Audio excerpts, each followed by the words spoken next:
Ini gue akan ceritakan kronologi setelah rekaman itu berakhir. Jadi setelah kita naik taksi online tersebut, ternyata Ucup tuh mencetnya langsung ke stasiun. Akhirnya ya udah kita naik taksi online menuju stasiun. Lalu ketika di perjalanan menuju ke stasiun, kita dapat info dari warga Blitar bahwa ada 2 tim kita yang naik motor itu ditangkap oleh mereka. Karena dapat info tersebut lah kita jadi panik di dalam mobil. Wah, ini dibawa kemana? Diapain? Terus siapa ini? Si mereka ini siapa gitu.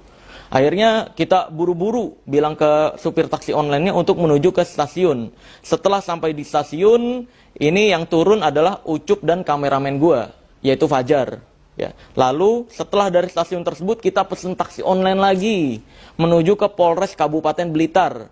Yang menuju ke Polres Kabupaten Blitar tersebut adalah gua dan juga Indra, konsultan hukum gua. Nah, sesampainya di Polres Kabupaten Blitar tersebut, kita minta tolong ke polisi untuk pendampingan penjemputan 2 tim kita yang ditangkap oleh mereka nih. Karena lost kontak, gue kontak WhatsApp-nya juga checklist 1. Di situ gue berpikir, kalau misalkan yang jemput cuma gue dan Indra aja berdua menuju ke mereka ini, ya, terus kita cari tahu lokasinya, ini khawatir ricuh lagi nanti. Maka dari itu gue berpikir perlu pendampingan untuk penjemputan. Akhirnya setelah kita ceritakan bagaimana kronologinya ke Polres Kabupaten Blitar, untungnya pihak Polres Kabupaten Blitar bersedia untuk mendampingi penjemputan 2 teman kita ini nih. Karena kita di Blitar tersebut tidak membawa kendaraan dan naik kereta, untungnya pihak polisi berbaik hati untuk meminjamkan 2 mobilnya untuk penjemputan teman gua nih, atau tim gua 2 orang.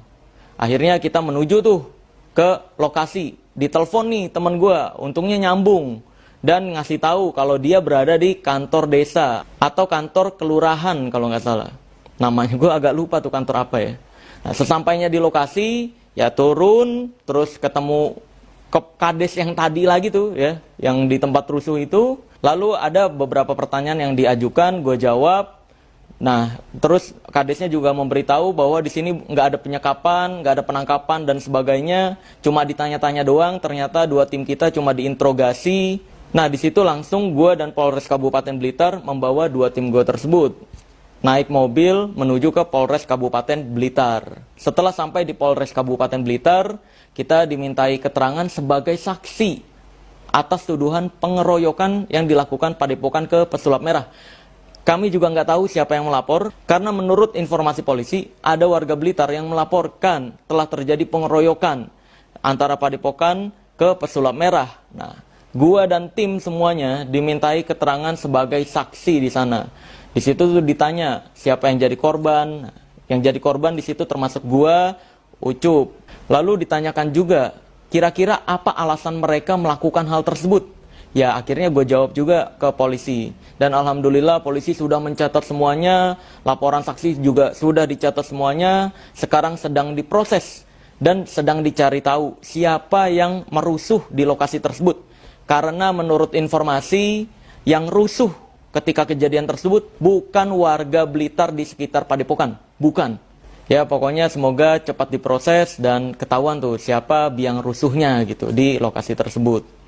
Lalu setelah dimintai keterangan oleh Polres Kabupaten Blitar sebagai saksi, gue dan tim, alhamdulillah nih polisinya baik-baik banget di Polres Kabupaten Blitar.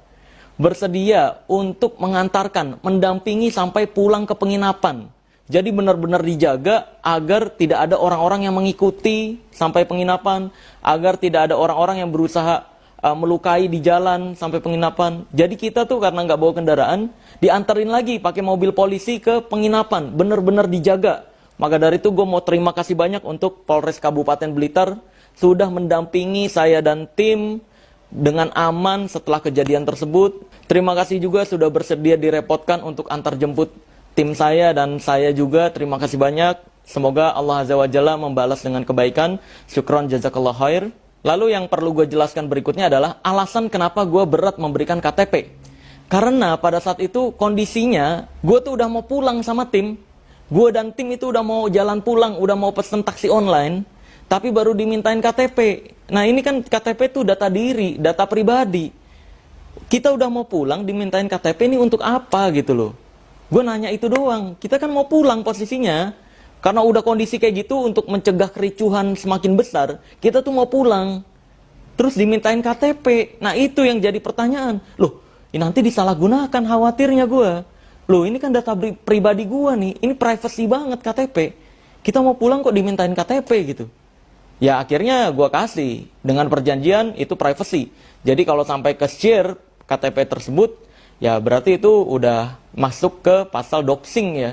Ya, gue masih percaya sih, semoga tidak disebarkan data pribadi gue tersebut. Lalu juga dari kejadian ini, kamu bisa melihat ya, bahwa ketika gue datang, ya seperti itu keadaannya.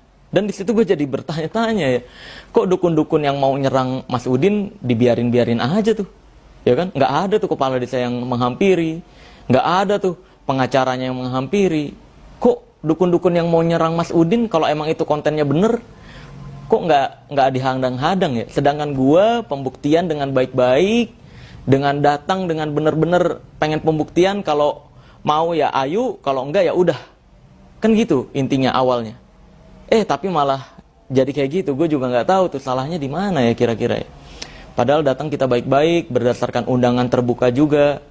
Ya, gue juga nggak tahu lah kenapa bisa sampai seperti itu ya. Apa salahnya di mana gitu? Karena kita posisinya ketika tidak diizinkan juga udah mau pulang padahal. Kurang lebih begitu kronologi setelah rekaman berakhir ya. Jadi nggak ada tuh ya pesulap merah ditangkap polisi. Nggak ada tuh pesulap merah langsung diringkus polisi. Nggak ada. Ini beritanya kemana-mana ya. Polisi justru membantu saya dan tim Polres Kabupaten Blitar, membantu saya dan tim untuk mendampingi dan pengamanan setelah kejadian tersebut. Makanya terima kasih banyak banget nih sekali lagi untuk Polres Kabupaten Blitar atas supportnya, atas pendampingannya. Gue mau mengucapkan terima kasih juga untuk warga Blitar yang sudah mensupport Ilmu Merah dalam pembongkaran rahasia perdukunan. Gue juga mau terima kasih untuk para viewers di Instagram live gue yang udah langsung memviralkan ya, langsung memviralkan kondisi aslinya. Gue berharap tidak dipelintir-pelintir live-nya. Pokoknya sesuai dengan video ini aslinya. Ini nggak ada yang dipelintir-pelintir, nggak ada yang dibelok-belokan, sesuai video ini. Gue memastikan sesuai video ini.